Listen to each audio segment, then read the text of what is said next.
Hey there. You ready to like really nail some everyday English? We're doing a deep dive into morning routines today. But not the wake up at 5 a.m. and conquer the world kind. Right. Think more like those little phrases you need to actually talk about your morning, you know, in English. Exactly.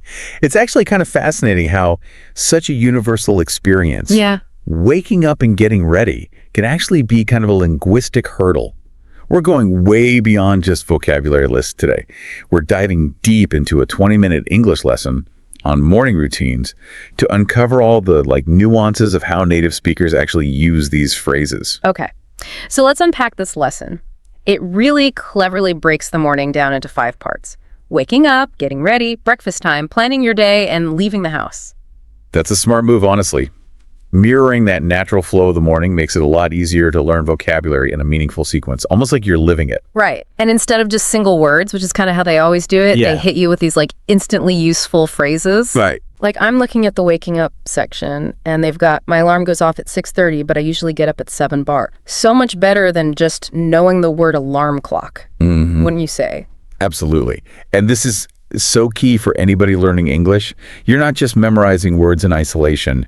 You're learning how to use them naturally in context. This is what helps you sound fluent and to actually understand conversations. Yeah, it's all about sounding like a natural, right. And they don't just stop at the practical stuff. They include phrases for those groggy morning feelings we all have. I'm always groggy when I wake up early. Tell me you haven't been there. Oh, we've all been there. But what's really fascinating here is they've chosen high-frequency phrases, meaning you'll hear and use them constantly. In real conversations, it's all about giving you the tools to communicate effectively.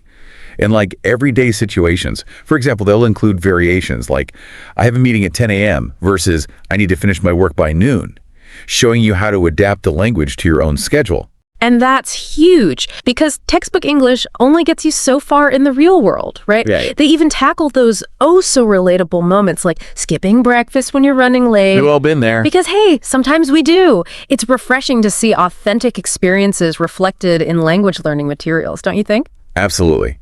It makes the learning process feel way less like a chore and more like you're actually prepping for real-life interactions. Yeah. And speaking of real life, let's move on to the getting ready section, because mastering those everyday phrases like brushing your teeth, taking a shower, even just getting dressed is absolutely essential for navigating those early hours. And it's not just about listing off the actions, right? This lesson dives into some nuances that really elevate your English. They don't just teach you the word shower. They give you phrases like, it takes me 15 minutes to get ready, or I spend about 10 minutes in the shower. That's such a great point. It reminds me, I was talking to this friend of mine. He was learning English, and he was describing his morning routine. And he kept saying, I shower, I eat, I go. Yeah. Grammatically correct. Yeah. But it just lacked that natural flow. Learning these little phrases for duration. It's like unlocking a secret code to sound more fluent. It's like adding those brush strokes that turn a stick figure into a portrait. Right. Makes all the difference. And they didn't forget about clothes. Oh, yeah. I love that they included phrases like, I like to wear comfortable clothes when I work from home. Because not everybody's rocking a suit and tie every morning. Right. Speaking of which, can we talk about breakfast? This lesson calls it breakfast time, and it's making me hungry. Well, they've got you covered.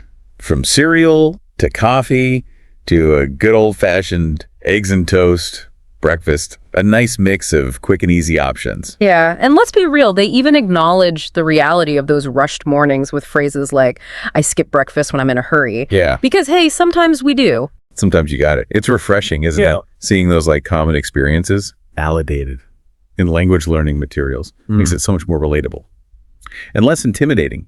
But what I find particularly effective is how they incorporate phrases that allow learners to express their preferences. For example, I love having a cup of coffee with my breakfast, or I prefer tea in the morning. It encourages personalization right from the start. And that's a great segue to the next section, planning your day, which is where things get really interesting because we're not just talking about the physical actions anymore. We're tapping into that mental shift into the day ahead. Did you notice how they wove that in? It's subtle, but brilliant. They introduce vocabulary like plan, schedule, to-do list, but they frame it within the context of a morning routine. So you're not just learning isolated words, you're understanding how they fit into a larger framework of thought. It's like they're giving you the blueprint for how native speakers structure their days, even if it's subconsciously. Yeah. And I love the subtle emphasis on being organized. Yeah. They don't explicitly say it, but by including phrases like, I like to plan my day the night before, or I always check my calendar first thing in the morning, it hints at the benefits of a well-structured morning. Exactly. It's about picking up on those like unspoken cultural norms that are embedded in language. And they don't limit you to just one way of planning either. They give you phrases like, I have a meeting at 10 a.m., but also I need to finish my work by noon, demonstrating flexibility and expressing your goals for the day. Which is so important because everyone's schedule is different. All right, last but not least, leaving the house. It might seem simple, but there's a whole vocabulary around this crucial part of the morning routine. Oh, it's true. Even those last like few minutes before you head out the door are full of these little language nuances. This lesson covers those like essential pre-departure checks, grabbing your keys, your bag, even just like confirming you have everything. I remember when I first moved abroad, that moment of do I have everything was a mini language quest every morning. Oh, I bet. And they didn't shy away from the C word, did they? The commute? No, they did not. No. But they do it smartly. Yeah. Highlighting various modes of transportation and phrases like, I drive to work, I take the bus, or even a simple I walk. It's about giving learners the vocabulary to express their own, unique routines. It's like they've thought of everything to make learning practical and relevant. You know what I love? They don't just leave you hanging with all this new vocab. The lesson wraps up with a key phrases review, which is like a cheat sheet for your brain. So crucial for reinforcement. By revisiting those key phrases from each section, it helps solidify them in your memory. It's like the difference between glancing at a map and actually like tracing the route with your finger. That active engagement makes all the difference. And speaking of active engagement, the practice time prompt is where it all comes together. They challenge learners to actually describe their own WN morning routines, using what they've learned. It's not just about passive understanding anymore, it's about actually using the language. And that's where true fluency is born. In those moments, when you step outside your comfort zone and put your knowledge into practice, it's not always perfect. But those little mistakes, those are actually valuable learning opportunities. So true.